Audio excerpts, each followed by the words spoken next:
د بینظیر د روپو نوې قسط چې دی هغه به اوس په لږ وخت کې چې دی هغه به شروع کېږي. دا قسط به تاسو ته په کومه طریقه باندې میلاویږي؟ په دې کې ځینې نوي کسان دي هغه وایي موږ ته یو پیره روپۍ میلاو شوي دي او دوباره روپۍ نه دي میلاو شوي. په دې کې د ځینې کسانو کارډونه بلاک شوي دي، ځینې زاړه کسان دي چې هغه په راتلونکي وخت کې چې دی هغه به هم بلاک کېږي. نو دا ویډیو معلوماتي او د غریبانو دپاره تاسو ویډیو رالی دا مخکې شیر کوئ چې نورو کسانو ته رسي. دا لایک شیر موږ د دې لپاره وایو چې تاسو شیر کړئ نو نورو کسانو ته ورسي. ځینې پکې داسې کسان دي چې هغه ویډیو پوره نه ګوري، په ویډیو باندې لاندې کمنټس کړی وي دا پلانې کار به څنګه کېږي او هغه موږ په ویډیو کې چې دی هغه ویلی ومي.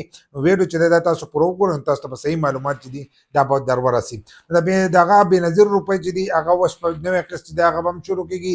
د دسمبر په میاشت کې چې دی کېدی شي دا قسط شروع شي، په وروستو ورځو کې دا نوی قسط چې دی دا شروع شي. کم چې دا اکتوبر، نومبر، دسمبر دا قسط دی نو دا به تاسو ته چې دی دا به میلاویږي. خو دې ځل چې دا قسط تاسو ته میلاویږي نو دا به تاسو ته په ډیجیټل ویلټ کې میلاویږي. که ستاسو ډیجیټل ویلټ اکاونټ وي نو تاسو ته میلاویږي، که ستاسو ډیجیټل ویلټ اکاونټ نه وي نو تاسو ته به نه میلاویږي. نو هغه اوس په ځینې علاقو کې چې دی د هغې اکاونټونه کولاویږي. د هغې نوم چې دی هغه موږ په یو ویډیو کې اخیستی، که چا هغه ویډیو نه کتلی نو په یوټیوب کې مظلومیار سپیک چې دی د یو سرچ کوم زموږ د یوټیوب چینل باندې راشي نو د دې نه مخکینی ویډیو چې دا هغه موږ اپلوډ کړې ده او هغه ویډیو تاسو کتلی شئ، په هغې کې موږ نومونه اخیستي.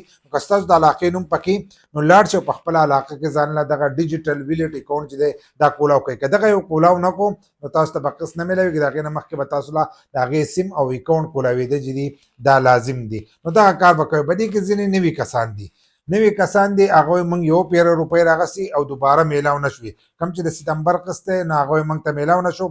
د حکومت د طرفه هغه دغه وینا شوې وه، هغه وایي چې دا قسط به موږ نه ورکوو ځکه چې په ستمبر کې دی هغه تېر شوی قسط چې دی دا راغستی. او ما تاسو څو څو پیرې ویلي چې حکومت دې ځل چې دی دا قسط تاسو له اوس په صحیح طریقو باندې چې دی نه درکوي. د دې نه مخکې چې دی دا به تاسو ته میلاوېدو هر 3 میاشتې پس. اوس پکې هغو مرحلې فیزونه قسمه قسم چلونه پکې راځي. نو د دې د وجې نه چې دی تاسو ته هغه روپۍ چې دی په وخت باندې نه میلاوېږي. ځینې کسان ته 15-16 میاشتې پس چې دا میلاو شي. د دې نه مخکې تېر شوی حکومت چې و نو هر 3 میاشتې پس به تاسو ته دا روپۍ چې دي دا به میلاوېدلې.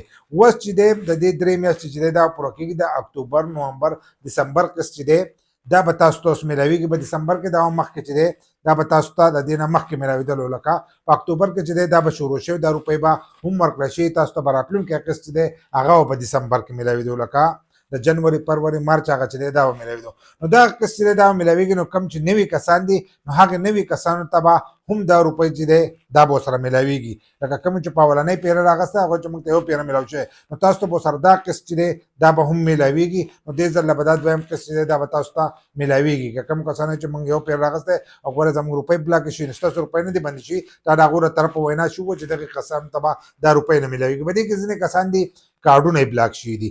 کارډونه بلاک شوي د کومو کسانو چې کارډونه بلاک شوي دي نو هغو له خو دا کول پکار دی چې هغه د اوس 2 کاله چې دی صبر دی وکړي. یا کومو کسانو ته د سروی راغلو چې تاسو سروی وکړئ نو هغه تاریخ وګورئ او په هغه تاریخ باندې لاړ شئ او خپل سروی وکړئ. په دې کې ځینې داسې کسان دي چې 3 کاله پوره شوي دي هغو رجسټریشن نه دی کړی، د هغې د وجې نه بند دي. نو که کومو کسانو د دغې د وجې نه بند دي هغه رجسټریشن وکړئ نو په لږ وخت کې چې دی تاسو به دوباره ایل شئ. خو که رجسټریشن نه کوئ، دوباره اندراج تاسو نه کوئ نو تاسو ته به روپۍ نه میلاویږي. په دې کې به ځینې کسان دا خبره کوي که ګوتې ولګولې روپۍ به بندې شي. نو کومو کسانو چې ګوتې لګولې هم یې روپۍ بندې شي، کومو چې نه دي لګولې د هغو هغه هم بندې شوي دي. دا معنی چې موږ ګوتې ولګولې د رجسټریشن ته ګوتې لګول وایي نو د دې سره روپۍ بندې شوې. ستاسو سکور چې به پورته ورخېږي نو بندېږي به. سکور حالن سات چې دی هغه اوس نه چک کېږي خو د هغو طرفه هغو هلته کې ګوري چې سکور به پورته ورخېږي او ستاسو مالي حیثیت برابري نو تاسو هغه د دې پروګرام نه وکاږي. او نوي کسان چې دي کم چې غریبانان دي نو هغه ورته رادنه کوي. نو بلاک کسان چې دی هغه د حالن سات د 2 کالو پورې صبر وکړي او یا د هلته په 8171 باندې خپل اهلیت چک کې چې کم تاریخ راته لیکلی د هغه تاریخ نه وروسته چې دی تاسو رجسټریشن کولی شئ. خو د هغې نه مخکې چې دی بیا تپوسونه مه کوئ. په یو ځای او په بل ځای کې مه ګرځئ چې موږ ته به دا روپۍ میلاوي که نه میلاویږي یا پلانی سړی روپۍ اخلي یا دا چل دی. نو دغه کارونه چې دی دا په دې کې نه کېږي.